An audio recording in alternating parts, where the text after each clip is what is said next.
Every start has an end, and every equation starts with some suggestions, some ideas.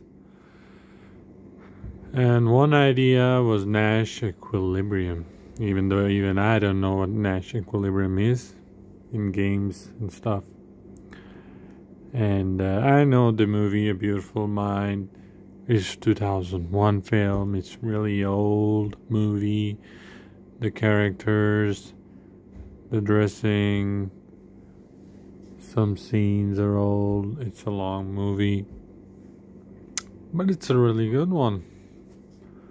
An interesting trivia. I'm just reading trivia on the IMDb page about the equations on the classroom chalkboards are actual equations written by the real life John Nash. He's no longer with us. May God rest his soul. John Nash also visited the set, and Russell Crowe said later that he had been fascinated by the way he moved his hand, and he had tried to do the same thing in the movie. He thought it would help him get into the character. And the film was shot in sequence in order to help Russell Crowe develop a consistently progressive manner of behavior. And yes, the trivia I was just talking to you about, the John and Alicia Nash were killed in a car accident on May 23rd of 2015 when the driver of taxi. They were riding and lost control of the car and collided with a guardrail and a second car on the New Jersey Turnpike. The New York Times said that although the two drivers suffered only minor injuries, the Nashes were ejected from the cab and pronounced dead at the scene. John was 86 and Alicia was 82. Well, I mean, they're assets of the nation and they don't even have a car for themselves. Such big names, and unfortunate, really sad to even know this happened with them.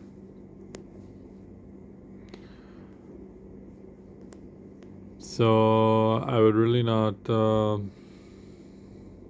into this situation. Some say it's a setup, some say it's this or that, but whatever it is, they should have had some. There should be some government or some private thing for these heroes. They're heroes of nations. They've done so much stuff. Anyways,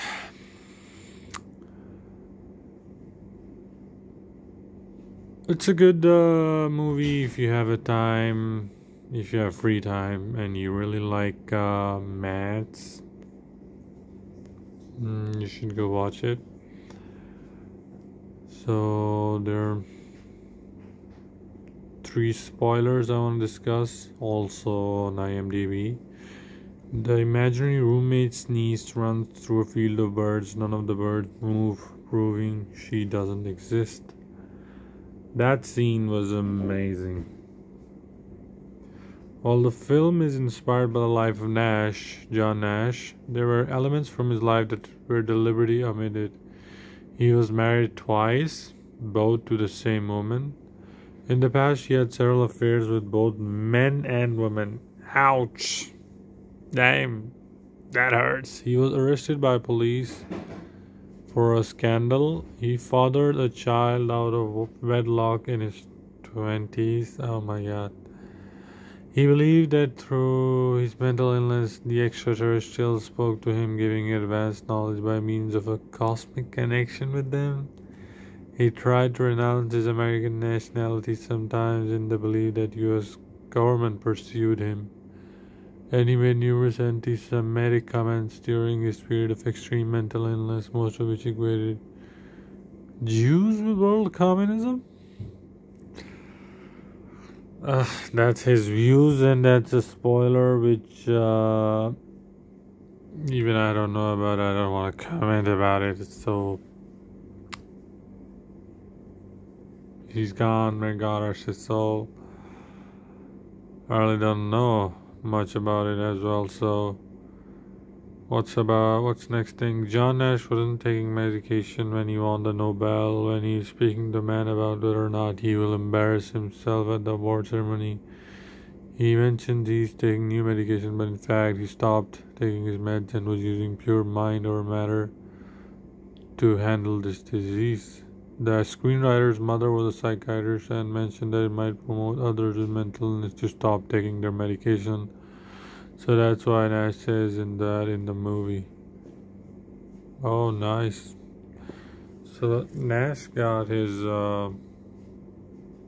Nobel Prize pretty late in 2000s, if I'm not wrong.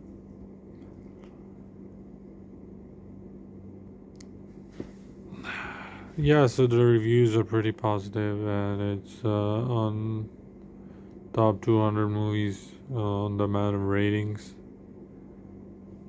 And the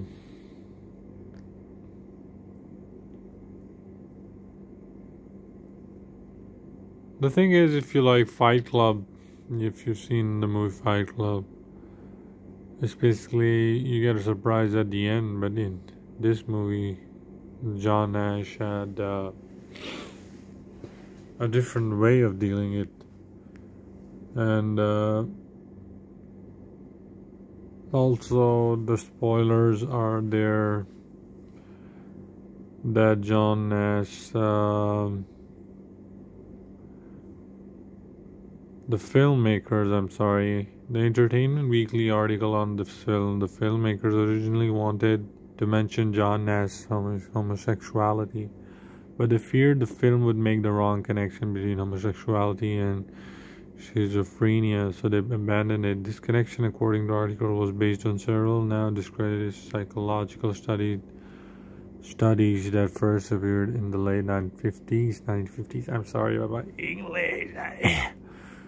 An earlier trivia item describes John Nash as an anti-smoker. The movie is indeed accurate. He took up smoking in the 70s. This is mentioned early on in chapter 45 of the book on which the movie is based. When John Nash is shown in the car riding from the Pentagon to the Wheeler's lab, the voice of the radio is that of Senator Joseph McCarthy, the infamous communist hunter. For the third successive years, Russell Crowe was nominated for the Best Actor Oscar for his performance in a film which was also nominated for Best Picture after The Insider and Gladiator. He won Best Actor for Gladiator, while that film and this both won the Best Picture. Yeah, 4 Oscars for this film is pretty big deal. Dave Byer, a professor of mathematics at Barnard College, Columbia University, was consulting on the mathematical equation that appeared in the film. Byer later said that he approached his consulting role as an actor when preparing equations, such as when Nash is forced to teach his calculus class and arbitrarily places a complicated problem on the blackboard. Byer focused on a character who did not want to teach ordinary details and was more concerned with what was interesting. Byer received a cameo role in the film as a professor who lays his pen down for Nash in the pen ceremony near the end of the film. The problem that John Nash writes on the blackboard in his lecture is a real one. Wow, there is an important theorem in mathematical physics that Riley says the answer to this is one. Later, when he discusses the problem with Alicia Nash, he makes additional restrictions for the solution, without which the problem is much harder. So he's pretty confident she didn't solve it.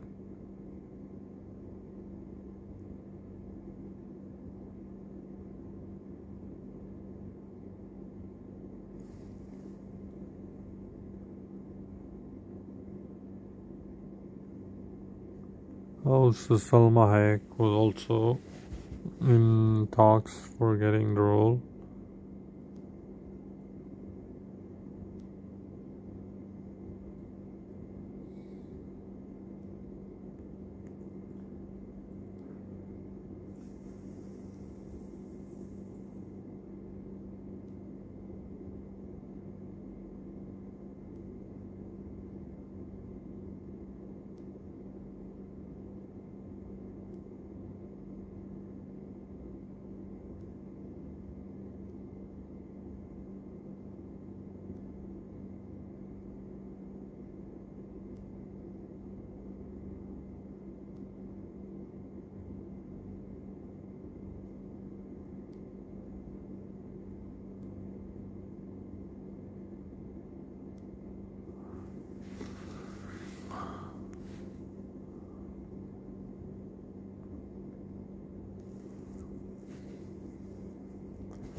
So my take is on the film.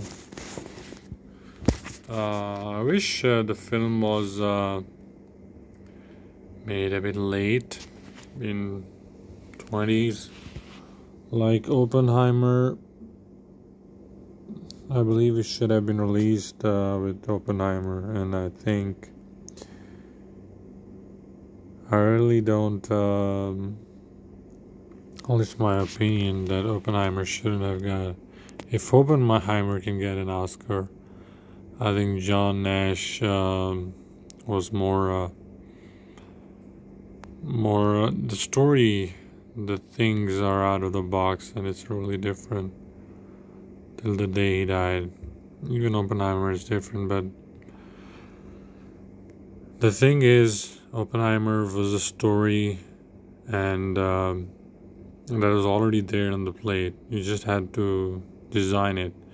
So is John Nash's life. It's a life. You pick it, you edit it out.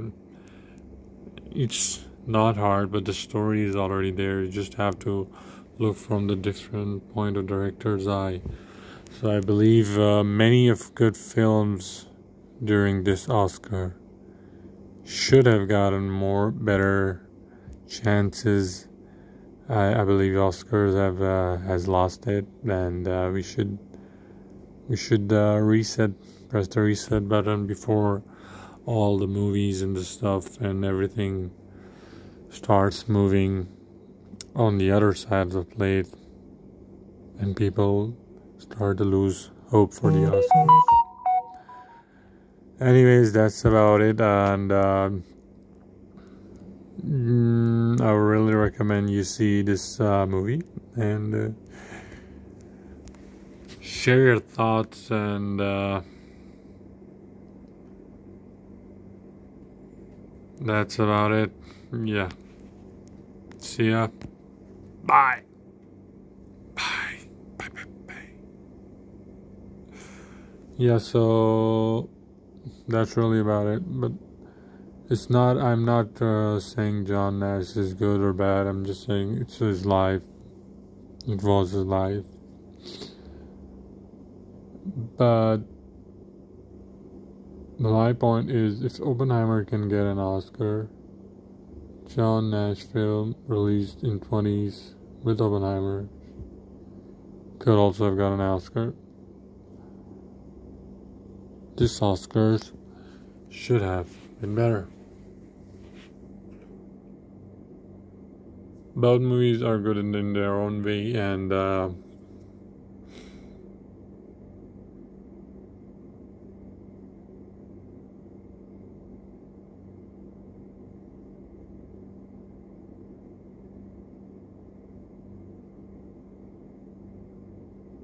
yeah. Anyways, see ya. Cheers.